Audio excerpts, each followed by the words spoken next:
Since its launch, it seems Ubisoft is adamant about supporting its release of Assassin's Creed Valhalla with numerous updates and added missions. After a short break, players who return to the game are often greeted with optional missions and more ways to explore.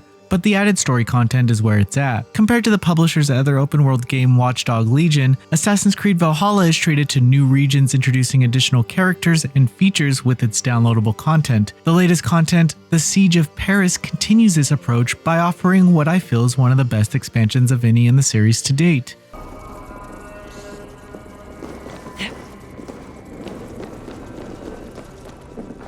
Assassin's Creed Valhalla: The Siege of Paris finds Ivor leaving England once again to handle a growing threat in Francia. Players will then meet Siegfried, who is preparing a siege on Paris, but Ivor would like to see this taken care of with as little bloodshed as possible. This side of Ivor assures growth of character in their role as a leader. Players have agency over this approach through dialogue choices, but having negotiations on the table is far different from the battle-hungry Viking that we're used to. In this expansion, players are also given several options on how they'd like to approach situations. The choices are numerous and carry weight to them as you consider the outcome of specific options. It really sells the idea that you play a hand in this version of history, and it works incredibly well. Each interaction moves the plot forward, whether in a primary or side mission. You're constantly gaining useful intel about the region and the people who live in it. Francia is a gorgeous environment to explore. The developers created a more condensed region this time around, but included many cities and villages to look around in, along with a vast countryside of fields to admire. It really puts the previous expansion Wrath of Druids to shame in terms of overall content, as the environments really fit in with the tone of the setting. The plague of rats and burnt villages can be found scattered about, as some kingdoms flourish with gorgeous architecture and villas. What's impressive about this expansion is the sense of scale.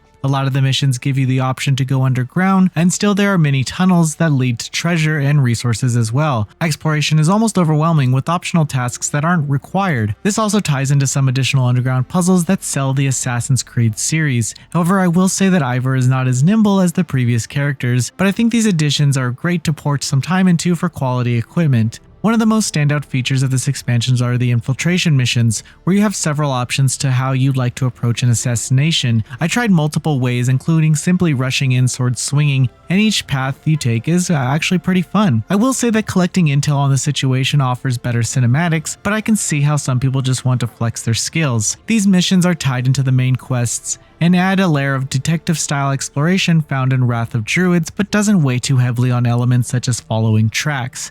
One added enemy is rats that will test your patience as you swing your weapon to avoid getting devoured by them. However, an obtainable skill allows you to summon them onto the enemies that I highly recommend using. Further, added rebel missions are available that give players agency over the development of the camp. These missions find rebels at your side while you charge into enemy territory to retrieve items or take over a post. The coins received from the mission can then be invested into the camp to find the rebels and improve the chances of success in battle. As entertaining as this expansion is, I still encountered AI bugs while playing. In an experience like this, it really removes you from the action as you do your best to deal with random enemy actions. Further, my game suffered screen tearing on the PS5 if I played for too long, causing me to restart my console, which did fix the issue. I believe that the bugs present are ones that I've seen ever since the game launched. Thankfully, they didn't affect gameplay too much, but they are present.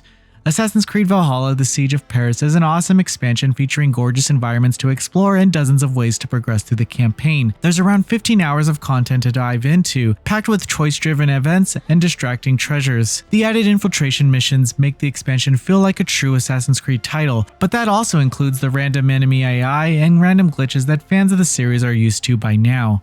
Noisy Pixel is giving Assassin's Creed Valhalla: The Siege of Paris a 9 out of 10. Thank you for watching. Please read the full review at noisypixel.net. Noisy Pixel is run by a group of gamers who work hard to deliver news, reviews, previews, and more. Please subscribe to keep up with all our future content.